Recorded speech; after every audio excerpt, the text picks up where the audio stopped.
악사. 악사는 하나님의 축복을 염원한 여인이었습니다. 여호수아가 죽고 사울 왕이 등극하기까지 200여 년 동안 이스라엘 민족이 가나안 땅에서 살았던 시대를 사사 시대라고 합니다. 성경은 이 시대의 특징을 이스라엘의 왕이 없으므로 사람마다 자기 소견을 옳은 대로 행하더라 라고 기록하고 있습니다. 즉, 이 기간 동안 사람들은 하나님의 놀라운 은혜를 잊어버리고 자기들 멋대로 이방신을 섬기며 타락의 길을 걸었던 것입니다. 그러나 그네들은 하나님께서는 이방 민족을 통하여 징계하셨으며 그럴 때마다 이스라엘의 백성은 뻔뻔스럽게 하나님을 불렀습니다. 그러면 여호와께서 그들의 울부짖는 소리를 들으시고 능력의 사람을 택하시어 그들을 구원하여 주었으니 이들을 가리켜 사사라고 부릅니다. 이들 사사 중 제1대 사사가 온니엘이며 악사는 그의 아내였습니다. 그런데 악사가 온니엘의 아내가 된 사연이 좀 특이합니다. 즉, 그들의 결합은 연애나 중매 혹은 양가 가장들의 합의에 맺어진 결혼이 아닌 악사의 아버지 갈렙이 온니엘을 용감하고 믿음이 있는 사나로 인정하여 택함으로 악사와 온니엘은 부부가 되었기 때문입니다. 아내가 될 악사의 의사는 묻지도 않고 장인과 사회 결정에 의해 설립된 결혼이라는 점을 있어서는 여성의 인권이 무시된 당시 사회의 어두운 면을 보여주기도 하지만 일반적인 결혼임에도 불구하고 당사자 악사의 불평은 없을 뿐만이 아니라 갈렙이 온니엘에게 딸을 허락한 과정을 자세히 살펴보면 악사가 온니엘의 아내가 되었음은 하나님께서 축복하신 결함이라고 볼 수 있습니다. 이스라엘 백성이 400여 년간 종살이하던 애굽 땅을 탈출하여 바란 광야에 이르렀을 때 민족의 지도자 모세는 12지파에서 한 명씩 12명의 정탐꾼을 뽑아 가나안 땅을 탐색케 합니다. 명령을 받은 12명의 결사대는 40일에 거쳐 그들이 들어갈 가나안 지역을 샅샅이 탐지하고 돌아온 후 2개의 상반된 보고서를 제출합니다.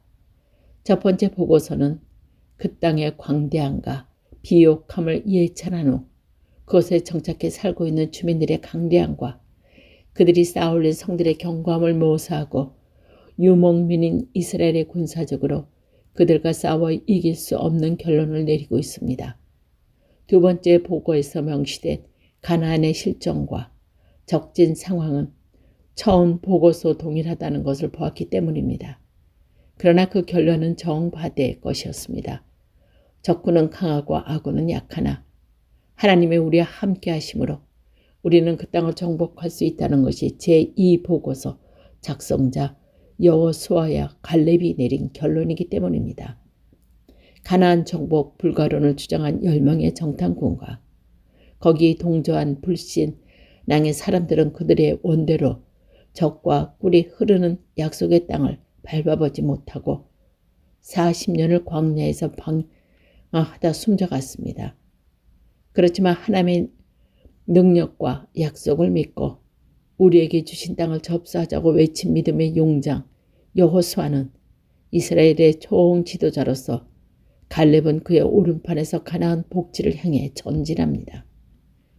여호수아는 정복한 땅을 분배함에 있어 하나님의 명령대로 믿음의 동지 갈렙에게 헤브론 성을 할당한다.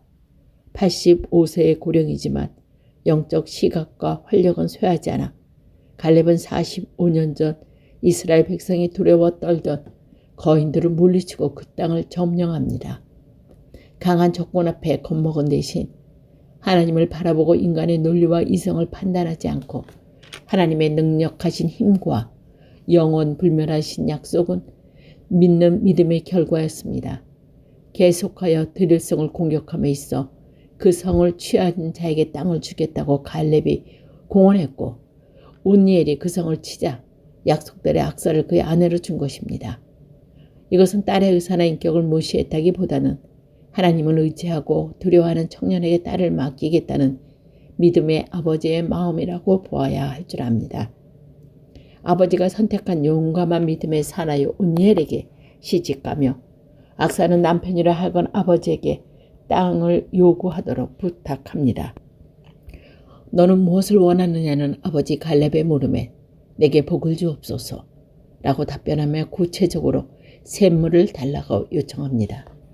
그녀의 이러한 간청은 샘물이 있어야만 땅을 기름지게 할 수 있음을 아는 지혜의 표현으로만 생각하면 잘못된 일입니다.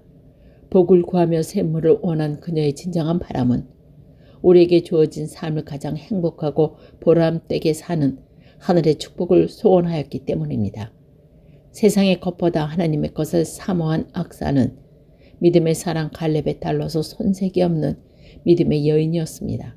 뿐만 아니라 인간은 풍성한 열매를 맺을 수 있는 샘물의 축복을 하나님께 간구하며 주어진 인생을 살아야 함을 보여준 사랑스럽고 자랑스러운 여인이었습니다. 드보라는 지혜와 용기로 나라를 구한 여장군입니다. 성경에 등장하는 대부분의 여인들의 특정 인물의 아내, 어머니, 딸 혹은 누이 등이 남자와의 관계와 더불어 그의 이름이 명시되거나 역할이 소개됨을 보게 됩니다. 그러나 드보라의 경우는 전혀 그렇지 않습니다. 드보라는 그녀를 홀로 우뚝 선 사사요 여선지자였을 뿐 아니라 지혜와 용기를 겸비한 여장군이었기 때문입니다. 한마디로 드보라는 성경에 나오는 인물 중 백성 전체의 동의와 지지를 받아 이스라엘의 왕이 없이 혼란 속에서 허덕이던 사사시대에 민족의 지도자로 활약했던 여걸입니다. 미리암이 여신자였다면 여성 지도자의 위치를 확보하였지만 모세의 누나라는 후광을 얻고 그늘 밑에 있었지 그녀 단독으로 이스라엘의 지도자로서 활약했던 것은 아니었습니다. 드보라가 당시 여자로서 상상조차 할 수 없는 백성의 지도자로 옹립되었을 때 이스라엘은 가나안 왕 야빈의 폭력 밑에서 씨름하고 있었습니다. 하나님을 버리고 우상을 섬기며 온갖 죄를 범한 필연적인 결과이긴 했지만 이스라엘 백성이 야빈에게 당하는 핍박과 억압은 견디기 힘든 게 큰 것이었습니다. 이런 고통의 세월이 20년이 흐른 후 그들은 여호와께 범한 죄악을 회개하며 구원해 주실 것을 간구합니다. 사랑과 자비의 하나님께서 모세를 통해 이스라엘 백성을 애굽의 종살이에서 구해내 내듯이 드보라에게 이스라엘을 야빈의 압제에서 구출할 것을 명하십니다. 국가와 민족을 살아가는 뜨거운 애국심과 강력한 지도력 그리고 풍부한 영적 능력의 소유자인 드보라는 그 중대한 사명을 성공적으로 수행합니다. 하나님께서 이스라엘을 구원할 때가 이른 것은 깨달은 드보라는 영향력 있는 장군 중에 하나인 바락에게 야빈과 싸워 민족의 비운을 종결할 때가 온 것을 알림과 동시에 1만 명의 군사를 거느리고 다볼 산으로 진군한 것을 명령합니다. 하나님만을 의지하고 경외하기에 다른 사람들의 눈치도 보지 않고 마땅히 행할 일을 주저치 않고 실천하는 여결다운 결단이었습니다. 바락은 드보라의 말을 이의 없이 받아들입니다. 비록 여자지만 드보라를 민족의 지도자로 인정하고 그녀의 명령을 하나님의 뜻으로 받아들이고 순종하는 믿음의 자세였습니다. 하지만 바락은 드보라와 함께 가야만 움직이겠는 조건을 내겁니다. 이러한 그의 태도를 보면 그가 비겁하고 연약한 사나이라고 평가할 수도 있습니다. 반면 히브리서 기자가 그의 믿음의 용장 중 하나로 선정하고 고려하면 바락이 드보라와 함께 행동하기를 원하는 것은 홀로 적군을 대격하기가 겁이 나서보다는 하나님의 사랑과 동행하기를 원하기 때문이라고 해석할 수 있습니다. 그러나 나와 동행해 달라는 요청보다는 당신이 가야만 나도 가겠사라는 조건부 제안은 드보라의 마음에 흡족하지 못했던 것 같았습니다. 바락의 말을 듣고 원한다면 함께 가기는 하겠지만 승리의 영광은 당신 아닌 다른 여자에게 돌아갈 것이라면서 한 예언 속에서 만족지 못한 드보라의 심정을 읽을 수 있기 때문입니다. 드보라와 바락이 거느린 이스라엘군 1만 명이 다볼산에 집결했다는 정보에 접힌 야빈 왕은 시스라를 사령관으로 삼아 900대의 전차를 앞세운 정예군으로 다볼산을 포위합니다. 그렇게 되다 보니 이방인의 노예가 되어 압박과 서러움을 당하는 민족을 구하기 위해 모여든 10,000명의 젊은 생명들이 위험하게 되었습니다. 조국과 민족에 불타 병사로 자원한 자들. 자원하기는 했지만 무방비도 비약하고 전투 경험도 거의 없는 그들에 비해 상대는 최신 무기로 전차로 무장한 정규 군이었기 때문입니다. 그렇지만 여장군 드보라는 젖굴에 명령합니다. 산을 내려가 적지를 돌격하라. 우리 앞에 행하시는 여호와께서 적군을 섬멸하실 것이다. 라고 바락을 손들어 1만의 이스라엘 군을 의기충전하여 시스라가 거느린 가나안 진영으로 돌진에 들어갔습니다. 철통 같은 전진이 순식간에 억만지청이 되고 이스라엘 군이 압도적으로 승리를 거둡니다. 승조는 하나님을 찬양한 드보라의 노래와 역사가 요세포의 기록을 종합해보면 다볼산 전투가 이스라엘의 압도적인 승리로 끝나는 데는 2가지 요인이 있었음을 발견할 수 있습니다. 첫째는 하나님의 직접적인 간섭이요. 둘째는 여장군 드보라의 치밀한 작전 계획이었습니다. 드보라가 이스라엘 군의 돌격 명령을 내린 것은 폭우가 몰아치기 시작할 때였습니다. 거센 비바람을 등에 업은 10,000명의 군대가 다볼산 위에서 쏟아져 내려오자 산미 대치인을 쳤던 시그란 군은 방어 태세를 갖춘 여유가조차 없었습니다. 예상치 못한 기습 공격이되다가 얼굴을 때리는 거센 비바람 앞에 앞을 볼 수가 없었기 때문입니다. 어디 그뿐인가? 쏟아져 내린 폭우로 기손 강이 넘쳐 흘러 주변이 온통 수렁으로 변하자 그들이 그처럼 믿었던 전차들은 무용지물이 되어버렸습니다. 진흙 속에 처박힌 전차들을 타고 넘으며 휘두르는 이스라엘군의 칼날 앞에 적병들은 호수아비처럼 쓰러져 갔습니다. 결국 가나안군은 전멸하고 총대장 시스라는 구사의 목숨을 구하여 도보로 도망하다 한 여인에 의해 무사히 무참하게 살해됩니다. 여장군 도보라가 거둔 이날의 빛나는 승리는 가나안 왕 야빈의 몰락으로 이어졌고 이스라엘은 그처럼 갈망하던 자유를 다시 한번 얻게 됩니다. 여자의 역할이 종족 보존의 도구와 극히 수동적인 위치에서 가사를 돌보는 그쳤기에 사회적 진출은 생각조차 가질 수 없었던 시대에 사사가 되어 가나안 왕 밑에서 신음하던 이스라엘 백성을 구해낸 역을 드보라의 출생과 성장 과정에 대해서는 성경에 기록하고 있지 않습니다. 그러나 드보라가 판사로서 백성의 송사를 다루었으며 사사로서 명실공히 이스라엘의 통치자가 되었을 뿐 아니라 여선지자 역할까지 감당했다는 사실은 그녀가 사람에게 칭찬받고 하나님께 인정받은 특출한 인물이었음을 잘 말해주고 있습니다. 그리고 그녀가 고통받는 이스라엘 백성의 구원자로서 그리고 선지자로서 막중한 임무를 수행하는 과정을 살펴보면 드보라야말로 국가를 위기에서 건진 여걸로서 하나님의 종으로서 사명을 잘 감당한 지혜와 능력, 용기와 결단, 그리고 믿음의 여인임을 발견하게 됩니다.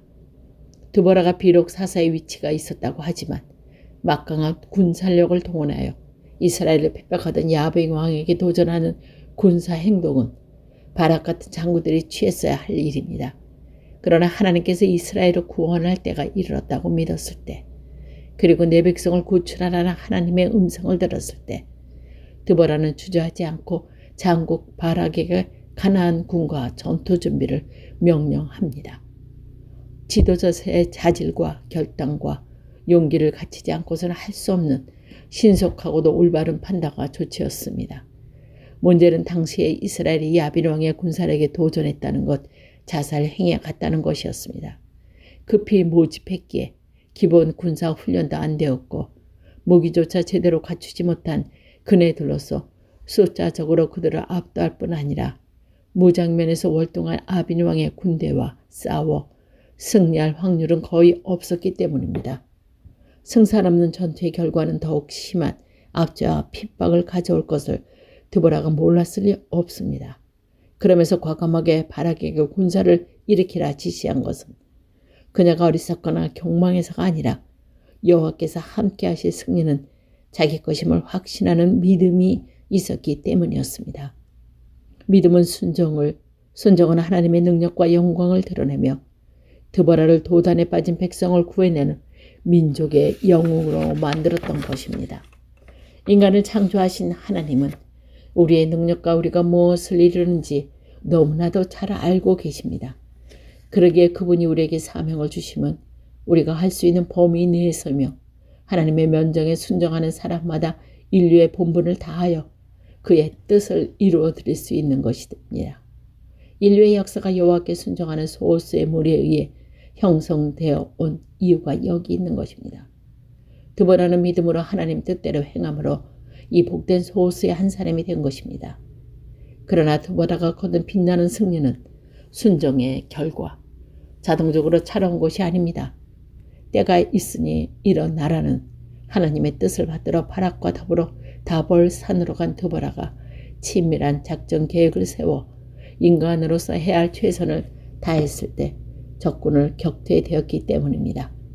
고대 전투에 있어서 열등한 군사력을 가지고 있을 때에는 높은 곳에 진을 치는 일은 금물이었습니다.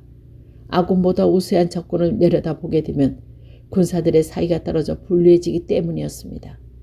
다발산 전투에 있어서 바락과 1만 군사가 새카맣게 몰려드는 적군을 바라보며 전의를 상시합니다. 그렇게 되면 예상했으면서도 드보라가 사료에서 진을 친 것은 적군의 주무이긴 전차의 위력을 약화시키기 위해서였습니다.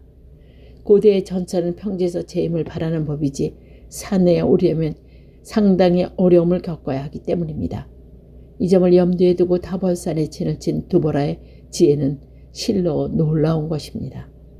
우박을 동반한 폭풍우가 등대에서 몰아칠 때를 기다려 공격 명령을 내린 것도 기습으로 적의 혀를 찌른 노련한 군사 작전이었습니다.